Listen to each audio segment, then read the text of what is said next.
I want to start by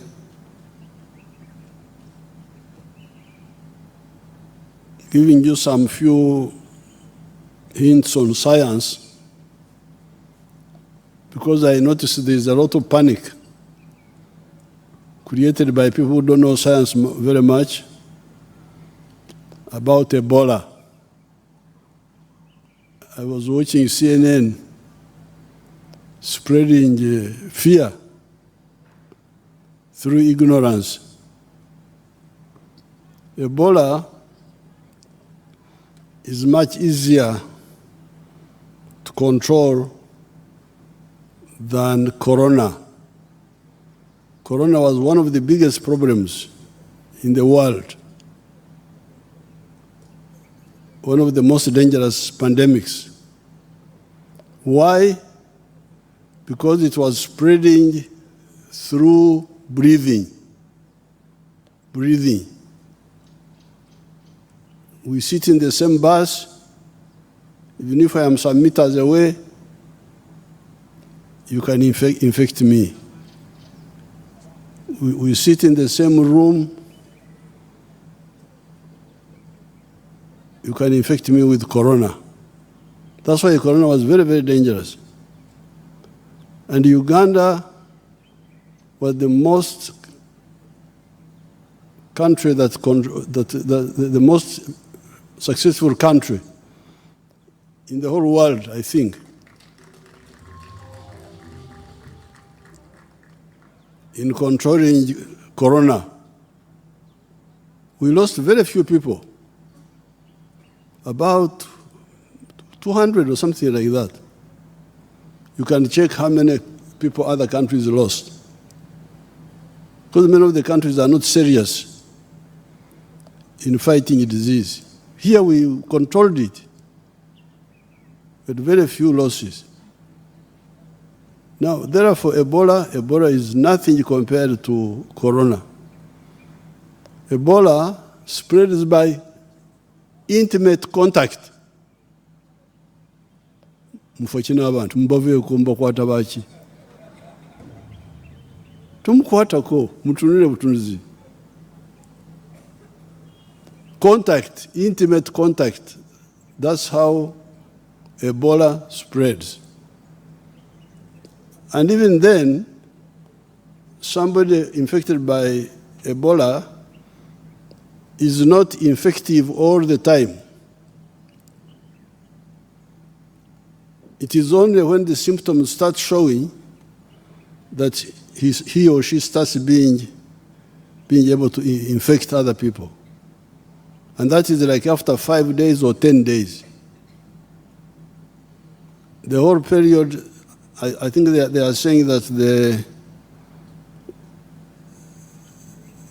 the incubation period is like 21 days. So therefore, stop shaking hands.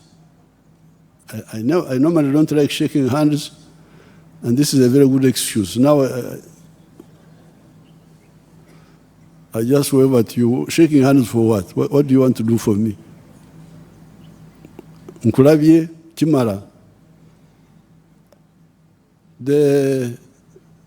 Then I saw somebody panicking, even somebody who was supposed to be a minister somewhere was speaking that person was a minister also, but speaking ignorantly. If you report Ebola early, it is treatable. Why? Because you counter the damages that Ebola causes to you. Because Ebola kills by, number one, high fever. High fever, which damages your organs. So therefore, the doctors can control the fever. Can control the fever if it is reported in time. Then vomiting and so on causes dehydration. So early intervention, you rehydrate. you rehydrate the patient. Somebody who is infected can actually be treated by countering the effects of Ebola. So therefore, and then the CNN was saying DRC and Uganda. I don't know why my daughter Kagwa have not countered that.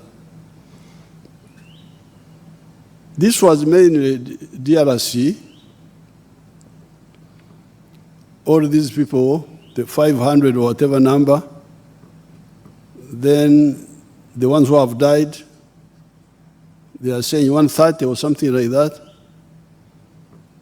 All of them are on the Congo side mainly. And then one who died here in the Chiburi hospital had come from Congo. And then another one who is, I think, sick in Nakasero. There are few people. So the correct description of the outbreak is that it is mainly in Congo, but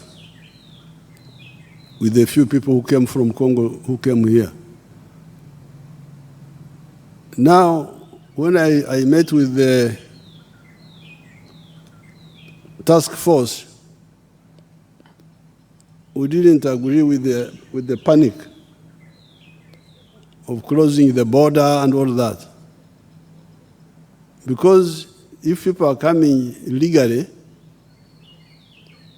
we can manage them. First of all, if we work with the Congo government and tell them that anybody who has got a fever, please don't travel. Anybody with a fever, don't travel. Stay in your location and report to the health authorities. Then at the border, we check the temperatures in the bus, in the cars, we check the temperatures. And then we guide everybody, even when you're already here, if you get sick, you report immediately to the health center. We shall control it. I've told our people to look at the airline, because people were talking about Uganda airline. The vice president will chair a meeting and guide you. The one thing that should stop are the markets near the border, because those are very indisciplined. I hear there was a big market in Toroko, where the Ugandans and the Congolese were busy mixing up. Those should be suspended. The vice president and the head of civil service and the PS health will guide you. So otherwise, this is really very easy to deal with. It's not a big problem, and we have always dealt with it very easily. It's very easy to deal with. So please, educate CNN. And even some of the governments need education. I hear some of the governments panicking, giving this and that. Tell them that you saw a teacher who can help them at no cost to themselves. Now, coming to tourism.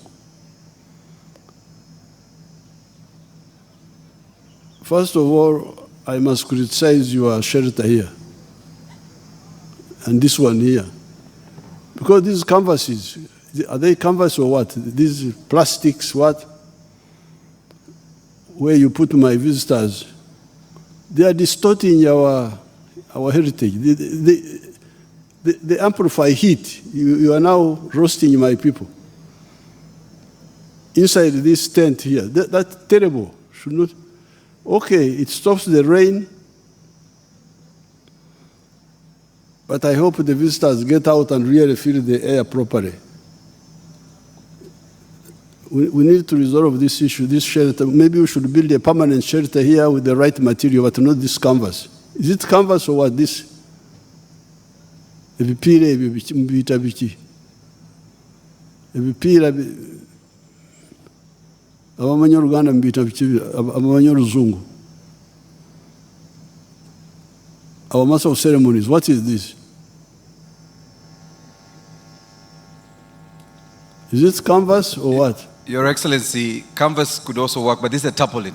So it's... But made of very bad material, which captures heat. Yes, Your Excellency. So please, this is not real Uganda. This is a distortion. Get out and feel the real air. You will feel it's very... Outside that furnace,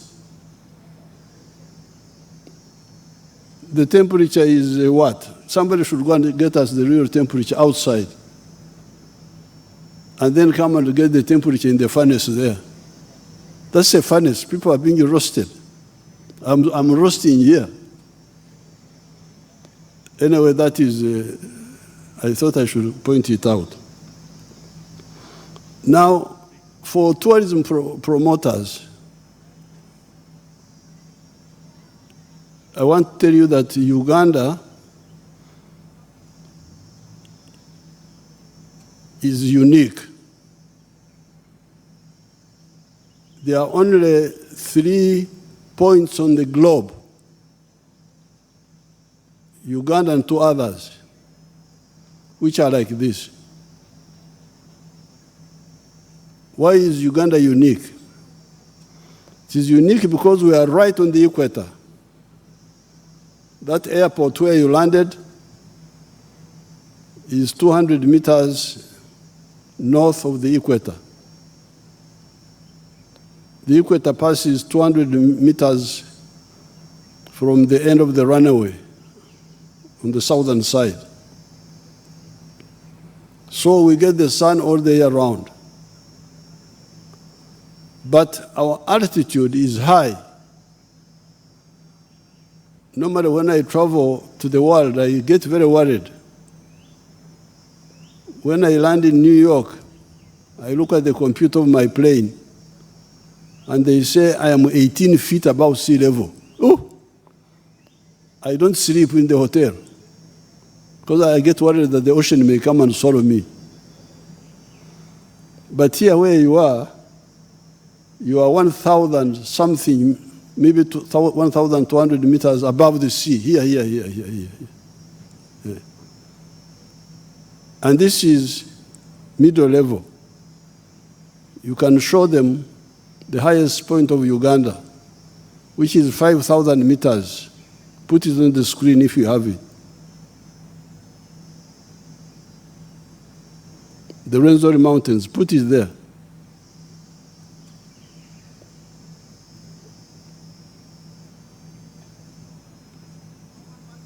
Mubadiki, mwebase?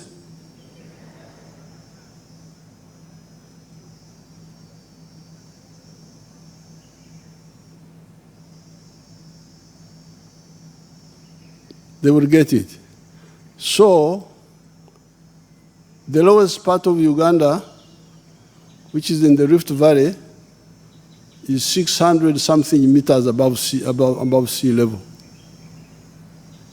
And the highest, as I've said, is 5,000 plus meters above the sea level. And therefore, all the year round, our temperatures are very mild. In some parts of Uganda, they actually, it's quite, that is, freeze it there, freeze it. Don't think those are the Alps in Europe. That's Uganda.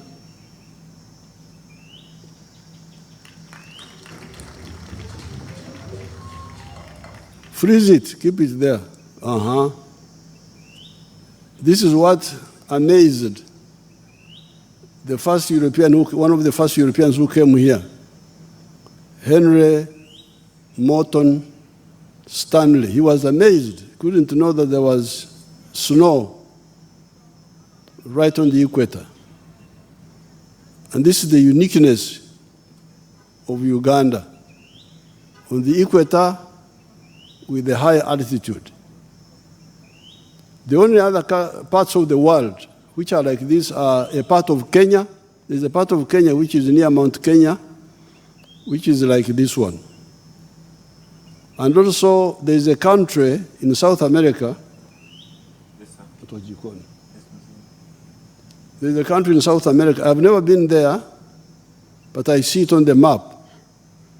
I think it may be like here. It's called Ecuador. Ecuador. I suspect that country may be like Uganda here. So when you say come to Uganda, other than these people who have put you in a furnace, what they call, I don't know what you call it. Here you don't have to warm the air, you don't have to cool it, you just enjoy it the way it is.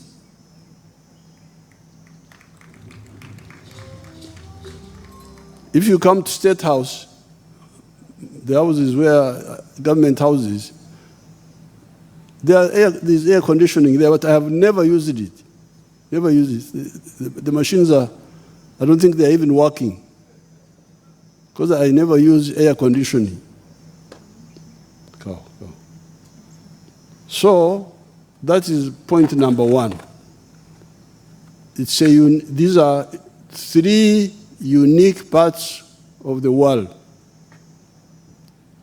In Tanzania, there's also another place called, but that is a bit south of the equator. It's not exactly on the equator, it's a bit south, called Kilimanjaro. Near the equator, not very far. But the ones direct on the equator, it is a part of Kenya, Uganda, and Ecuador.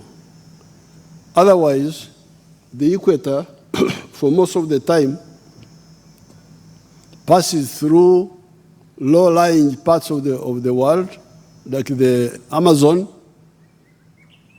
I hear those people have been to the Amazon. It's very humid, very hot.